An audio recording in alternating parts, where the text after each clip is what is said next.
영화 친구의 스포일러가 가득 담겨 있습니다. 영화를 꼭 먼저 시청해 주시길 바랍니다.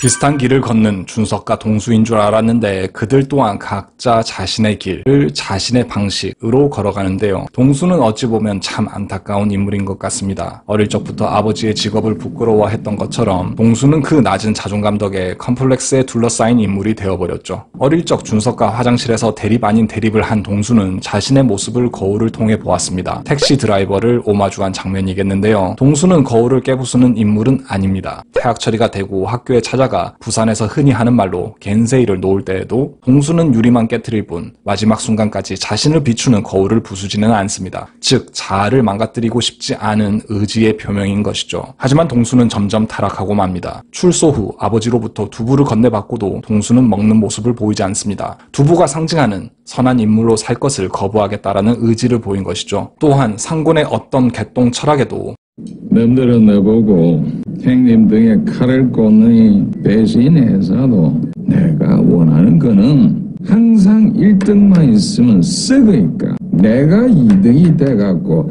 1등 정신도 좀 차리게 하고 발전적인 방향으로 우리 세계를 이끌어 나가야 된다. 이긴이라. 마음이 흔들리지 않던 동수는 화면에서 멀리 떨어져 있는 모습을 보임으로써 상곤의 철학에 흥미없음을 보여줍니다. 그러나 돈이 나오자 네 의리가 뭔지 아나? 이게 바로 의린기라.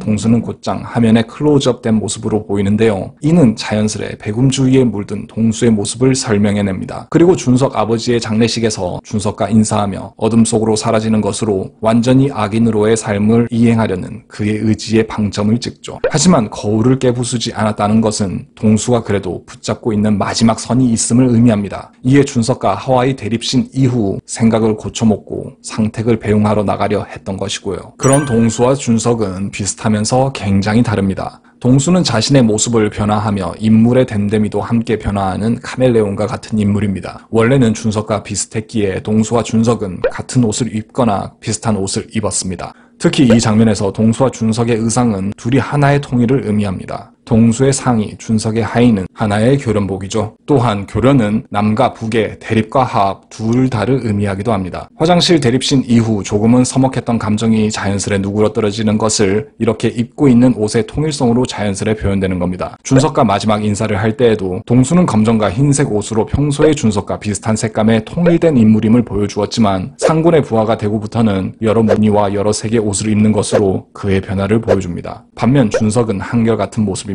그는 처음부터 끝까지 건달의 정석, 검정과 흰색 옷으로 치장하고 그런 그의 성격도 일관성이 있습니다. 외형적인 모습에서 그들의 상반되는 성격도 함께 보이는 것이죠. 또한 동수는 건설업을 하는 반면 준석은 원양업을 합니다. 동수는 땅의 일을 하는 것이고 준석은 바다의 일을 하는 것이죠. 동수는 한정된 땅에서 어떻게 높이 올릴까를 고민하는 인물인 반면 준석은 끝없이 넓은 바다처럼 넓게 퍼져나가려는 그의 성향과 맞는 일을 하는 겁니다. 그래서인지 동수는 한없이 높이 오르고자 하는 상승의 야망을 드러내는 반면 준석은 그런 동수도 바다처럼 품으려 하는 성향을 보이는 것이죠. 이에 영화 속에서 동수는 직접 살인을 하지만 준석은 누군가를 찌르거나 베는 장면이 없습니다. 무서워만 보일 뿐 실은 어떤 직접적인 악행을 자행하진 않는 것이죠. 동수는 도르코를 살해할 때까지만 해도 자신이 이 게임에서 이길 것이라 생각했을 겁니다. 자신의 부하와 동수가 입은 옷을 보면 동수는 푸른 계열, 부하 은기는 붉은 계열로 둘은 하나의 태극마크처럼 합을 이루는 모습입니다. 하지만 은기에게 배신당할 때 동수의 옷은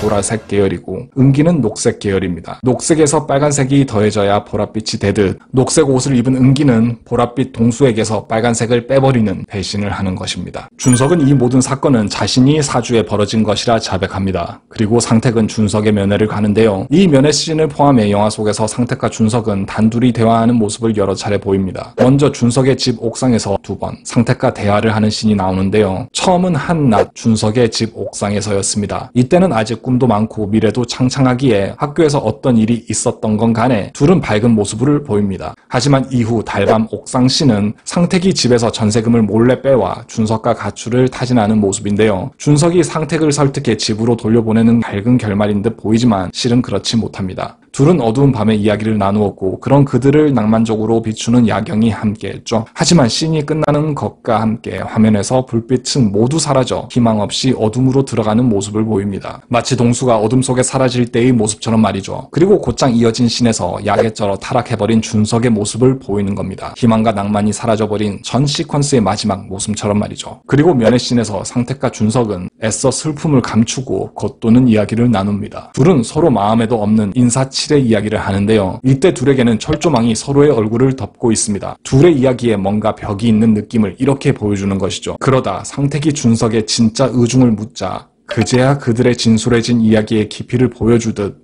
더 이상 그들의 얼굴에 철조망이 놓여있지 않습니다. 상택은 마지막으로 친구들의 어릴 적 모습을 회상하며 다시금 조우령과 바다거북이의 수영 시합을 주선했던 충호의 이야기를 떠올립니다. 사실 이 시합의 결과는 그다지 중요한 게 아니죠. 그보다는 왜 이 이야기가 계속 떠오르는지가 중요할 겁니다. 그건 아마도 친구들과 함께 했던 어린 시절이 자꾸 떠오른다는 뜻이겠죠. 동수 또한 친구들이 그립다라는 걸 직접 말로 전달하지 않고 이 수영 시합을 떠올리는 것으로 대체하였죠. 조우령과 바다거북이의 수영 시합은 실로 허망합니다. 서로 사는 곳도 다르고 시합에서 이긴다 한들 얻는 것이 무엇 있겠습니까? 동수와 준석의 싸움도 그러하지요. 둘이 싸워봐야 서로 득이 될 것도 의미도 없지만 둘은 그 의미 없는 시합으로 인해 목숨까지 잃게 되었죠. 자, 이렇게 오늘의 영화 친구 리뷰를 해보았는데요. 30억이 채 되지 않는 제작비, 지금으로 환산한다고 해도 70억이 되지 않는 비교적 적은 예산에도 불구하고 800만 관람객, 지금으로 환산하면 1600만 이상이 관람한 영화를 만들었다라는 사실이 매우 놀랍습니다.